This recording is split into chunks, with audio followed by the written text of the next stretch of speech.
TMC knowledge में आपका स्वागत है। और आइए देखते हैं बीपीएससी टीआरई थर्ड के लिए ये भूगोल का तीसरा प्रैक्टिस सेट होगा। ऐसे ये प्रैक्टिस सेट ये 2 है, लेकिन ऐसे कुल ये भूगोल का तीसरा वीडियो है। इसके पहले प्रैक्टिस सेट 1 और प्रैक्टिस सेट 4 के वीडियो अपलोड किए जा चुके हैं। तो ये दूसरा प्रैक्टिस सेट है और ये कुल मिलाकर के तीसरा वीडियो होगा भूगोल के लिए, और ये क्लास 6 to 8 के लिए है। ऐसे इसके जो प्रश्न है ये सभी क्लास के लिए और सभी परीक्षाओं के लिए काफ़ी महत्वपूर्ण है। तो आइए शुरू करते हैं और देखते हैं। तो आइए देखते हैं और शुरू करते हैं। इसका पहला प्रश्न है कि पृथ्वी के संदर्भ में सही कथन की पहचान करना है। अब ये ऑप्शन आपके सामने है और ये बताना है कि पृथ्वी के संदर्भ में कौन सा कथन सही है। तो आप ऑप्शन को देखिए। पहला ऑप्शन है कि ध्रुवों से भूमध्य रेखा की ओर जाने पर पृथ्वी का व्यास घट जाता है। और ऐसे और भी इसके ऑप्शन है। इसमें सही ऑप्शन कौन सा है? देखिए, सही ऑप्शन है कि पृथ्वी से ध्रुवों से भूमध्य रेखा की ओर जाने पर पृथ्वी की त्रिज्या बढ़ जाती है। ये इसका सही कथन है।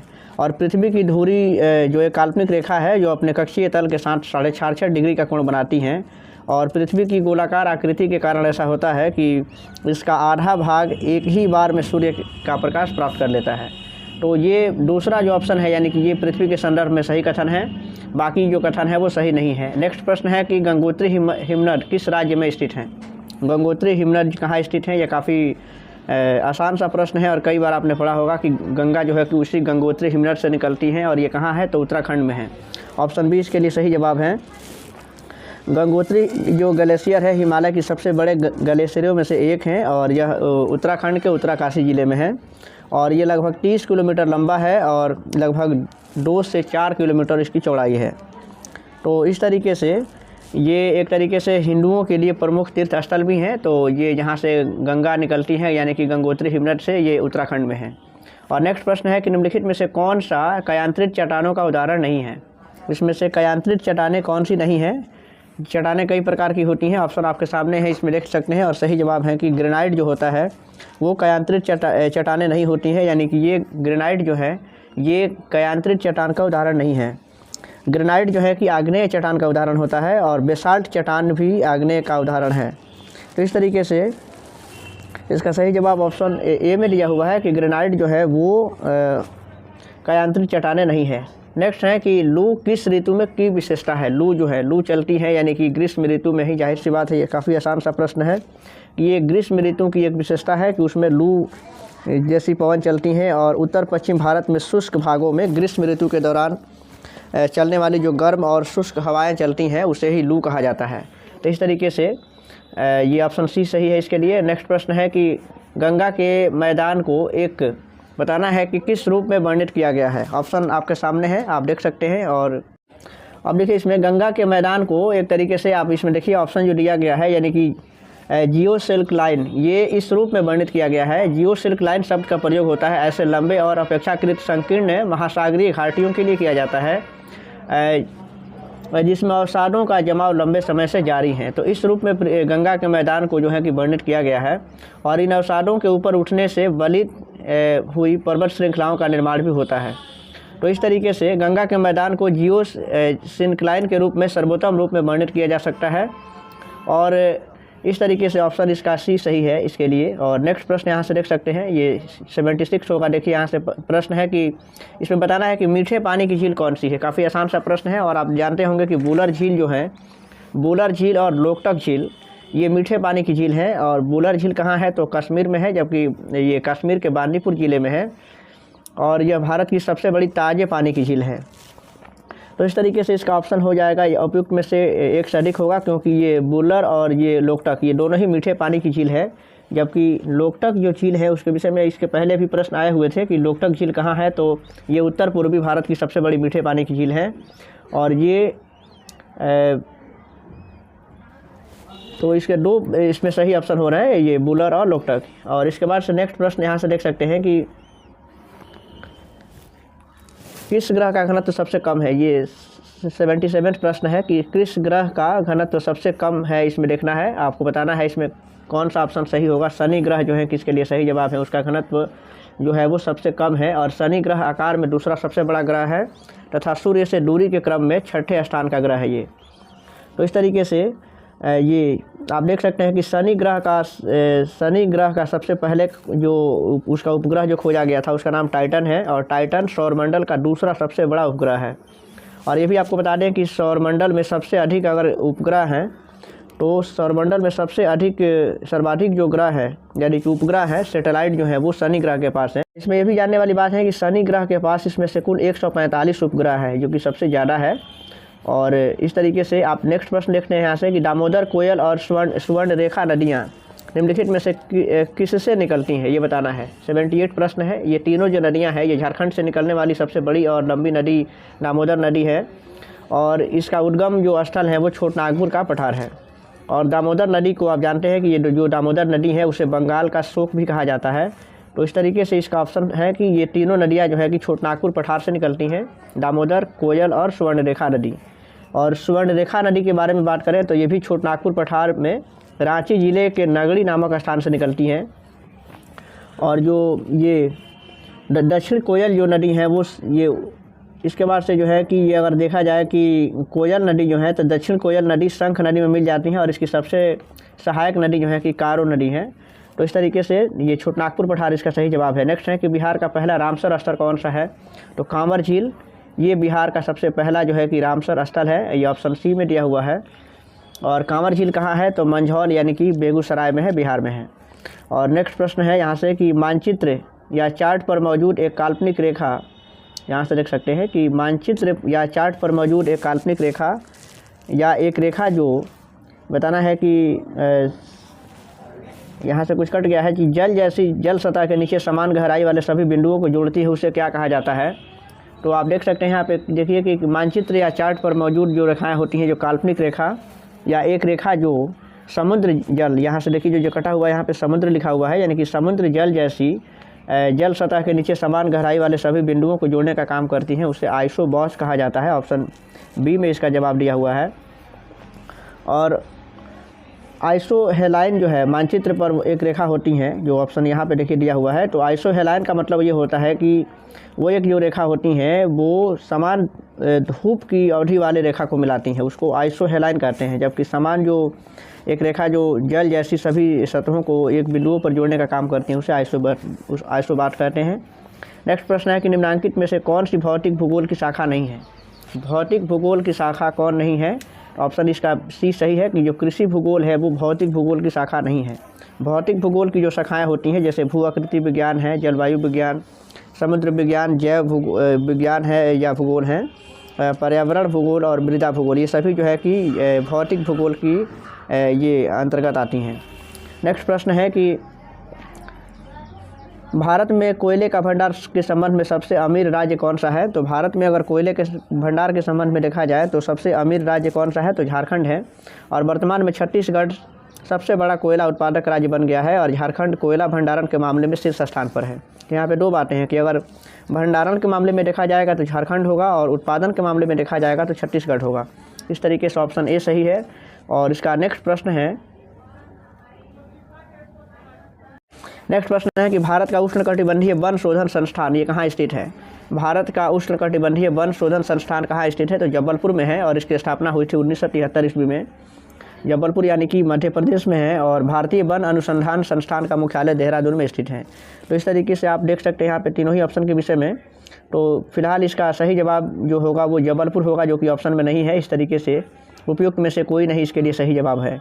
और नेक्स्ट प्रश्न है कि बिहार के निम्नलिखित जिला में से कौन सा बिहार के नक्शे पर सर्वाधिक है, यानी कि बिहार के नक्शे पर किशनगंज जो जिला है वो सर्वाधिक पूर्व में है, यानी यहाँ से कुछ कट गया है, यानी कि सर्वाधिक पूर्व में कौन सा जिला है। पूरब साइड में, पूरब डायरेक्शन में सबसे बिहार के नक्शे पर सर्वाधिक पूर्व में स्थित जिला कौन सा है, और इसका सही जवाब है कि किशनगंज जिला जो है वो बिहार में सर्वाधिक पूर्व में है बिहार के नक्शे पर। कैमूर जो है कि बिहार का सबसे सर्वाधिक पश्चिमी जिला है, और पश्चिमी चंपारण बिहार का सर्वाधिक उत्तरी जिला है, और गया जो है बिहार का सर्वाधिक दक्षिणी जिला है। तो इस तरीके से आप देख सकते हैं कि चारों दिशाओं के लिए ये आपके ऑप्शन मिल गए। और बिहार में आप जानते हैं कि कुल 38 ज़िले हैं, और सबसे जो लास्ट में जो ज़िला बना था, यानी कि सबसे अंत में 38वां जो ज़िला था वो अरवल था। और इसके बाद से प्रश्न है कि निम्नलिखित में से जम्मू एवं कश्मीर में खारे पानी की झील कौन सी है? जम्मू कश्मीर में खारे पानी की झील कौन सी है? तो आप देख सकते हैं कि देखिए यहाँ जो ऑप्शन जो दिया हुआ है तो खारे पानी की झील इसमें से कोई नहीं है, जिससे इसका ऑप्शन इसलिए होगा इस उपयुक्त में से कोई नहीं, क्योंकि जो आप जानते हैं कि सोमेरी जो खारे पानी का झील है वो लद्दाख में स्थित है और भारत का सबसे अधिक नमकीन झील जो है वो सांभर झील है। डल झील जो है वो श्रीनगर में स्थित है और डल झील जम्मू कश्मीर की दूसरी सबसे बड़ी झील है। तो डल झील को श्रीनगर का गहना भी कहते हैं या कश्मीर का मुकुट भी कहा जाता है। तो फिलहाल बुलर झील आप जानते हैं कि बुलर झील कहाँ है? तो ये मीठे पानी की झील है और ये कहाँ है? तो ये कश्मीर में है। तो इस तरीके से इसमें से खारे पानी की झील जो है कि नहीं है। और नेक्स्ट प्रश्न है कि दक्षिण भारत की सबसे ऊंची चोटी कौन सी है? काफ़ी आसान सा प्रश्न है और ये कई बार इसी सब प्रैक्टिस सेट में रिपीट भी हो रहा है कि दक्षिण भारत की सबसे ऊंची जो चोटी है वो अनाईमुडी की चोटी है और ये आनामलाई पर्वत श्रृंखला की चोटी है। सही जवाब इसका है ऑप्शन बी में दिया हुआ है। और अनाईमुडी की जो ऊंचाई है वो 2695 है। 2695 मीटर इसकी ऊंचाई है। और दोड़ा बेटा जो है वो दक्षिण भारत की दूसरी सबसे ऊंची चोटी है जो 2637 मीटर है। और दोड़ा बेटा कहाँ है? तो ये नीलगिरी पर्वत की सबसे ऊंची चोटी है। ठीक है, तो इस तरीके से आप अगर भारत के संदर्भ में देखें तो जो K2 है ये भारत की सबसे ऊंची चोटी है जो 8611 मीटर इसकी ऊंचाई है। माउंट एवरेस्ट है तो ये भारत की चोटी नहीं है, ये नेपाल में स्थित है। ऐसे हिमालय की सबसे ऊंची चोटी है माउंट एवरेस्ट। फिलहाल इसका सही जवाब ऑप्शन बी में था। और नेक्स्ट प्रश्न है कि हिंद महासागर में अमेरिकी नौसेना अड्डा स्थित है। बताना है कि हिंद महासागर में अमेरिकी जो नौसेना अड्डा स्थित है वो कहाँ पे है?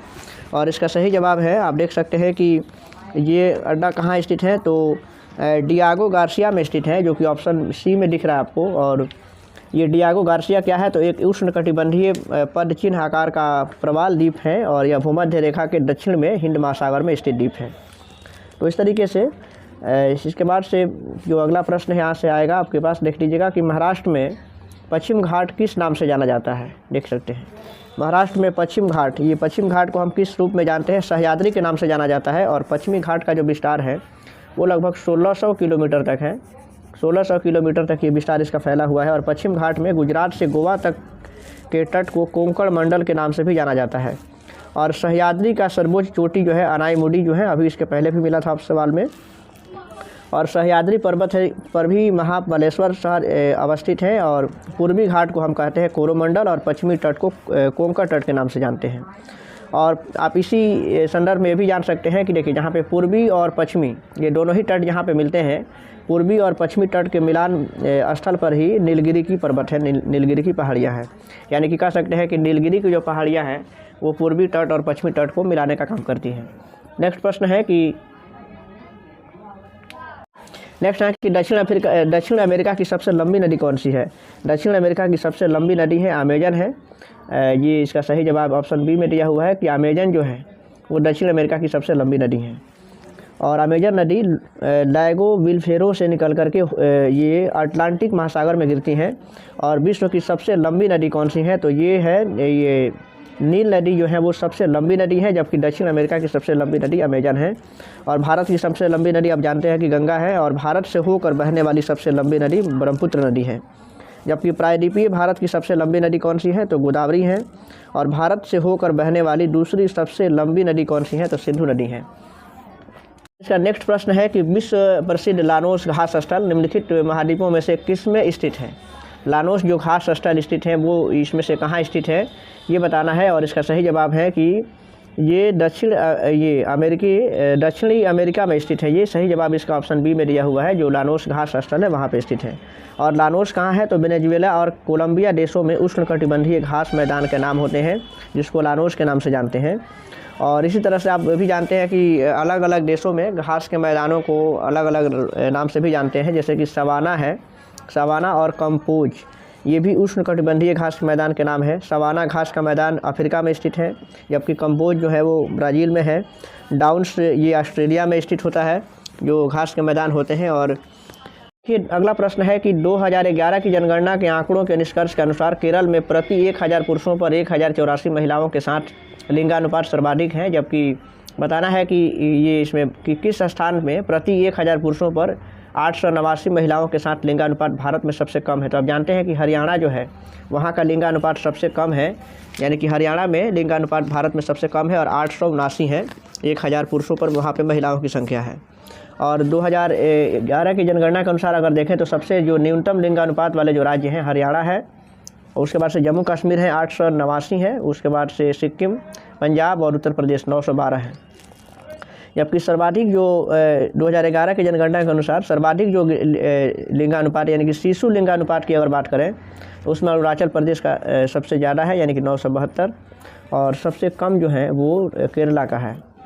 तो इस तरीके से आप देख सकते हैं। इसका अगला प्रश्न यहाँ से देखते हैं कि उस नदी का चयन करें जिस पर सिंगूर बांध का निर्माण किया गया है। सिंगूर बांध ये कहाँ पर निर्माण किया गया है? मंजीरा नदी का नाम है, यहाँ पे सिंगूर बांध का निर्माण किया गया है और 1989 में इस बांध का निर्माण किया गया था। और मंजीरा नदी गोदावरी की एक सहायक नदी है और सिंगूर बांध तेलंगाना के मेडक जिले में स्थित है। तो इस तरीके से ये सिंगूर बांध कहाँ है? तो ये तेलंगाना में है और मंजीरा नदी पर जो गोदावरी की सहायक नदी है। नेक्स्ट है कि भारत में निम्नलिखित में से किस बंदरगाह का नया नामकरण करते हुए दीनदयाल बंदरगाह नाम रखा गया है? तो भारत में जो कांडला बंदरगाह था उसका नामकरण करते हुए दीनदयाल बंदरगाह नाम रखा गया है। और कांडला बंदरगाह कहाँ है? तो एक ज्वारीय बंदरगाह है। कांडला ये गुजरात में है, गुजरात के कच्छ में स्थित है, ये कच्छ की खाड़ी में स्थित है। सही जवाब इसका ऑप्शन सी में दिया हुआ है। नेक्स्ट है उस राज्य को पहचाने जिसके साथ तेलंगाना की सीमा नहीं लगती है। तेलंगाना की सीमा किस राज्य के साथ नहीं लगती है? तो सही जवाब है कि तमिलनाडु है। तमिलनाडु के साथ तेलंगाना राज्य की सीमा नहीं लगती है। तेलंगाना की जो सीमा लगती है वो कर्नाटका से लगती है, आंध्र प्रदेश, छत्तीसगढ़ और महाराष्ट्र से लगती है। और आप जानते हैं कि कृष्णा समिति की रिपोर्ट के अनुसार तेलंगाना राज्य को अलग किया गया था 2 जून, यानी कि 2 जून और 2014 को आंध्र प्रदेश से अलग करके इस राज्य का गठन किया गया था, जिसकी राजधानी अभी भी ये हैदराबाद ही रखी गई है, यानी कि आंध्र प्रदेश और तेलंगाना की राजधानी जो है वो अभी कंबाइंड है। अगला है कि भारत में जनगणनाओं द्वारा अनुपालित प्रणालियों के अनुसार लिंग अनुपात को जनसंख्या में प्रति पुरुषों पर महिलाओं की संख्या के रूप में परिवर्तित किया जाता है। आप जानते हैं कि प्रति 1000 पुरुषों पर महिलाओं की संख्या को हम किसी स्थान के लिए लिंगानुपात के रूप में प्रयोग करते हैं। तो सही जवाब होगा 1000 पुरुषों पर। नेक्स्ट है कि निम्नलिखित में से कौन सी झील एक गड्ढे से बनी है जिसका निर्माण उल्का पिंड गिरने से हुआ है? ये प्रश्न भी कई बार मिल चुका है। और लोनार जो है कि इसका सही जवाब होगा लोनार झील का निर्माण जो हुआ है वो उल्का पिंड गिरने से हुआ है। और लोनार झील कहाँ है? तो महाराष्ट्र में है, बुल्ढाना जिले में स्थित है और ये खारे पानी की झील है। तो इस तरीके से नेक्स्ट है कि निम्नलिखित में से कौन सी झील श्रीहरिकोटा द्वीप द्वारा बंगाल की खाड़ी से अलग होती हैं? और इसका सही जवाब है पुलिकट झील। इसका सही जवाब होगा जो श्रीहरिकोटा द्वीप द्वारा बंगाल की खाड़ी से अलग होती है। और पुलिकट झील आंध्र प्रदेश और तमिलनाडु की सीमा पर स्थित है। पुलिकट झील ये जो है कि पुलिकट झील में अरनी, कलंगी और स्वर्णमुखी नदियाँ भी गिरती हैं। नेक्स्ट इसका प्रश्न होगा, अब यहाँ से देखते हैं कि वन्य जीव संरक्षण अधिनियम 1972 के अनुसार लंबी चोंच वाला गिद्ध, जिसे सामान्यतः भारतीय गिद्ध के नाम से जाना जाता है, वह अगस्त 2020 तक ये किस में सम्मिलित था? इसके लिए ऑप्शन आपको यहाँ देखिए आगे मिलेंगे। यहाँ पे ऑप्शन है इसका तो अब यहाँ से देखिए कि ये जो वन्य जीव संरक्षण अधिनियम 1972 के अनुसार लंबी चोंच वाला जो गिद्ध था, जिसे सामान्यतः भारतीय गिद्ध के नाम से जानते हैं, वह अगस्त 2020 तक अनुसूची 1 में यानी कि अनुसूची 1 में उसको सम्मिलित किया गया था। लंबी चोंच वाला गिद्ध तराई इलाके से लेकर के दक्षिण पूर्वी एशिया तक पाया जाता है। तो इसे अनुसूची 1 में रखा गया था। और जो भारत सरकार ने गिद्धों के संरक्षण के लिए एक योजना भी शुरू की है, गिद्ध संरक्षण योजना, जिसको 2020 से 25 के लिए यानी कि अभी 2025 तक की योजना है ये। फिलहाल इसका सही जवाब है कि अनुसूची 1 में रखा गया था उसको। और नेक्स्ट प्रश्न यहाँ से देखते हैं अब कि नेक्स्ट प्रश्न है कि मडिकेरी पर्वतीय स्थल निम्नलिखित में से किस राज्य में स्थित है? मडिकेरी पर्वतीय स्थल है ये कर्नाटका में है और इसका ऑप्शन सी में दिया हुआ है। कर्नाटक के कुर्ग जिले में मडिकेरी को अंग्रेजों द्वारा भारत का स्कॉटलैंड और दक्षिण भारत का कश्मीर भी कहा जाता था। और मडिकेरी को लिंगायत राजाओं ने अपनी राजधानी बनाया था, ये भी जानना चाहिए। और अंग्रेज़ों ने 1834 में कुर्ग पर अधिकार कर दिया था, जहाँ पर ये पर्वत ये कुर्ग ज़िले में है, यानी कि जो कर्नाटका का कुर्ग ज़िला है वहाँ पे। और नेक्स्ट प्रश्न है कि नीलगिरी की टोडा जनजाति का एक सबसे महत्वपूर्ण त्यौहार निम्नलिखित में से कौन सा है। टोडा जनजाति जो है, जो नीलगिरी की पहाड़ियों पर है, और उनका एक सबसे महत्वपूर्ण त्यौहार है वो मोठबेटा है, जो कि ऑप्शन बी में आपको दिख रहा है। ये उनका टोडा जनजातियों का एक प्रमुख त्यौहार है, और ये बनेश्वर मेला राजस्थान के डूरंगपुर ज़िले का एक प्रसिद्ध है जो है कि आदिवासी मेला है।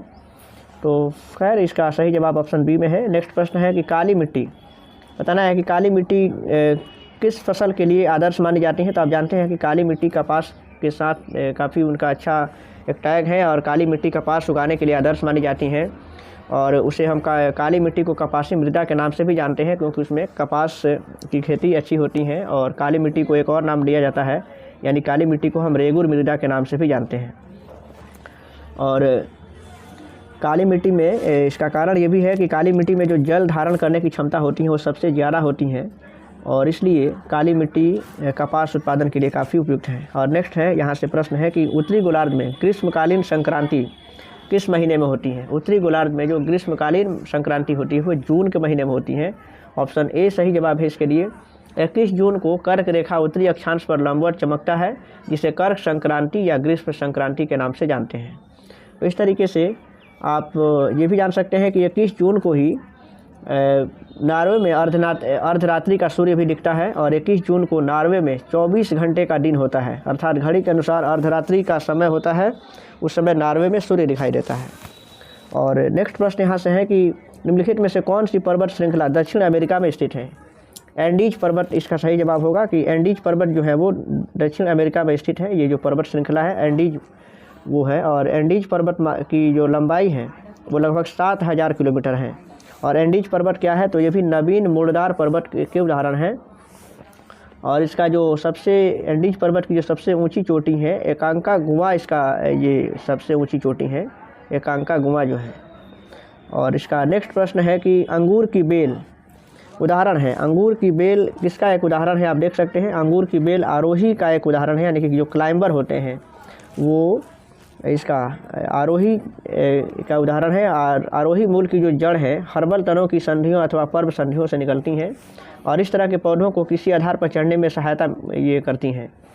और इस तरीके से इसका सही जवाब है कि ऑप्शन बी होगा। और नेक्स्ट प्रश्न है कि निम्नलिखित में से कौन सा कथन गलत है। ये अगला प्रश्न है कि कौन सा कथन गलत है। देख सकते हैं कि ओजोन जो है, ओजोन ऑक्सीजन के 2 परमाणुओं से बना हुआ है, यही गलत है। आप जानते हैं कि ओजोन का जो सूत्र होता है वो O3 होता है, यानी कि ऑक्सीजन के 3 परमाणुओं से बना होता है।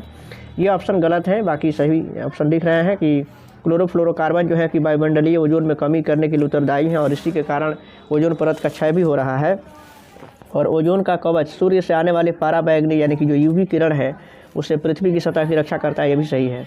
नेक्स्ट प्रश्न है कि डून्स यानी कि ड्यून्स जो है और शिवालिक के मध्य अनुदैर्य घाटियाँ कौन सी हैं। डून्स और बताना है कि डून्स किसके साथ जो है कि एक अनुदैर्य घाटी बनाता है। तो इसका सही जवाब है कि ये ऑप्शन बी है, ये जो निम्नतर हिमालय यानी कि डून्स निम्नतर हिमालय और शिवालिक के मध्य अनुदैर्य घाटियाँ हैं। और ये भी आप जान सकते हैं कि शिवालिक और लघु हिमालय के बीच कई समतल संरचनात्मक घाटियाँ भी हैं, और पश्चिम में इन्हें डून कहते हैं और पूरब में उनको द्वार कहते हैं, जैसे कि देहरादून है और हरिद्वार है। तो इस तरीके से शिवालिक के निचले भाग को तराई कहते हैं, और यह दलदली जो है कि वनाच्छादित प्रदेश है एक तरीके से। तो सही जवाब इसका है ऑप्शन बी में। और नेक्स्ट प्रश्न है कि चिकनी मृदा के बारे में कौन सा कथन गलत है। चिकनी मृदा के बारे में गलत कथन है कि चिकनी मृदा अधिक समय तक जल धारण नहीं कर सकती है। ये कथन गलत है, क्योंकि चिकनी जो काली तरीके से देखें हम चिकनी मृदा की बात कर रहे हैं, तो ये कथन दिया हुआ है कि इसका मतलब ये कि ये कथन गलत है कि चिकनी मृदा अधिक समय तक जल धारण ग्रहण नहीं कर सकती है। ये कथन गलत है, इसमें दिया हुआ है। और अब देखिए इसका अगला प्रश्न है कि निम्नलिखित में से कौन सा शहर ब्रह्मपुत्र नदी के तट पर स्थित है। ब्रह्मपुत्र नदी के तट पर कौन सा शहर स्थित है, तो आप देखिए ऑप्शन आपके सामने है। और ब्रह्मपुत्र नदी जो है आप जानते हैं कि असम में है, और ये गुवाहाटी इसका सही जवाब होगा कि जो गुवाहाटी शहर है वो ब्रह्मपुत्र नदी के तट पर स्थित है। ऐसे ऑप्शन और भी जो दिए हुए हैं आप देख सकते हैं कि पटना ये गंगा नदी के किनारे है, कटक ये महानदी के किनारे बसा हुआ है, और इस तरीके से गुवाहाटी जो है वो ब्रह्मपुत्र नदी के तट पर है। तो इस तरीके से और भी जान सकते हैं कि जैसे जो दिल्ली है वो यमुना नदी के तट पर है, लखनऊ ये गोमती नदी के तट पर है, और फिर बैतूल जो शहर है वो ताप्ती नदी के तट पर बसा हुआ है। ऐसे अन्य भी शहर हैं जो अलग अलग नदियों के तट पर स्थित है। इसका अगला प्रश्न है कि निम्नलिखित में से कौन सा कथन सही है। ये देख सकते हैं, ऑप्शन आपके सामने है, इसमें से बताना है कि कौन सा कथन सही है। और इसका सही जवाब है कि जो ऑप्शन सी है, यानी कि प्रशांत महासागर की तुलना हिंद महासागर में हिंद महासागर में जो सुनामी है वो नगण्य है। यानी कि ये कथन जो है कि सही है, क्योंकि सुनामी की जो सर्वाधिक उत्पत्ति होती है वो प्रशांत महासागर में ही होती है। और सुनामी आप जानते हैं कि एक जापानी शब्द है और जिसका अर्थ समुद्री लहरों से होता है। इस तरीके से इसका आखिरी प्रश्न होगा आज के लिए कि निम्नलिखित में से कौन सा कथन सही है। ये तो भारत के दक्षिण पश्चिम में अरब सागर स्थित है, और ये कथन जो है कि अरब सागर का भारतीय नाम सिंधु सागर भी है। तो इसमें से सही कथन कौन सा है, तो ये ऑप्शन ए है इसका, कि भारत के दक्षिण पश्चिम में अरब सागर की स्थिति है, ये कथन जो है कि सही है। तो इस तरीके से आप देख सकते हैं कि ये जो अरब सागर है उसकी स्थिति त्रिभुजाकार है, यानी कि एक त्रिभुजाकार सागर भी है, और भारत की नर्मदा और ताप्ती नदी जो है कि अरब सागर में गिरती हैं। जबकि भारत के उत्तर में हिमालय पर्वतमाला है, और पूर्व में बंगाल की खाड़ी है, और दक्षिण में हिंद महासागर है, और पश्चिम में अरब सागर स्थित है। तो इस तरीके से ये भूगोल का हमारा ये दूसरा प्रैक्टिस सेट था, और इसके बाद से नेक्स्ट जो प्रैक्टिस सेट होगा वो भी इसमें बहुत जल्द आएगा। इसके बाद से और विषयों के भी हैं प्रैक्टिस सेट हैं जो कराने हैं। थोड़ा समय का इशू हो रहा है, इस वजह से वीडियो जल्दी नहीं आ रहे हैं, समय कम भी है। तो आप अपना सपोर्ट बनाए रखें, और वीडियो अच्छा लगे तो उसे लाइक कीजिएगा और दोस्तों के बीच में शेयर भी कीजिएगा।